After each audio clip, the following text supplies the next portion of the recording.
പൊതുഗതാഗതം സ്വകാര്യവൽക്കരിക്കാനുള്ള സംസ്ഥാന സർക്കാർ നീക്കത്തിൽ പ്രതിഷേധം ശക്തമാകുന്നു. KST എംപ്ലോയീസ് സംഘ് BMSന്റെ നേതൃത്വത്തിൽ ഉപവാസ സമരം സംഘടിപ്പിച്ചു.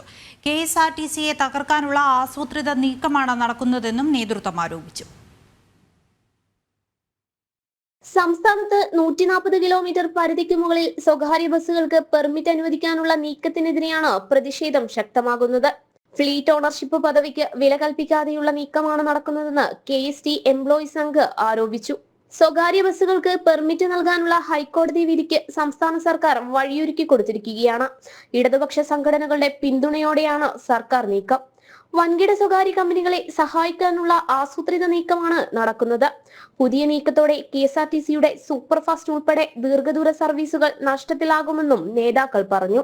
ഫ്ലീറ്റ് ഓണർഷിപ്പ് പദവി KSRTCക്ക് മാത്രം അംഗീകരിച്ച് കിട്ടിയ ഒരു പദവിയാണ്.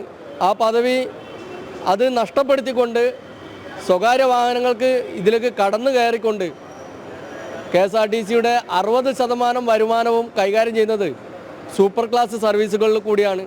ആ വരുമാനം ഇല്ലാതാവുന്നു എന്ന് മാത്രമല്ല, KSRTC നിത്യ ദുരിതത്തിലേക്ക് വീണ്ടും നഷ്ടത്തിലേക്ക് പോകുന്ന ഒരു സാഹചര്യമാണ് ഇവിടെ സംജാതമാകുന്നത്.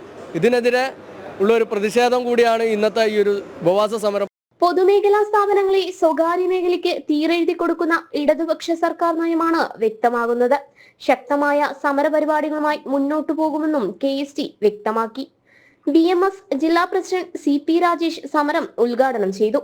KST എംപ്ലോയീസ് സംഘ് ജില്ലാ secretary KK Vinayan, KST employees Sangh സംസ്ഥാന working president C Harish Kumar എന്നിവർ പങ്കെടുത്തു. ജനം, കോഴിക്കോട്.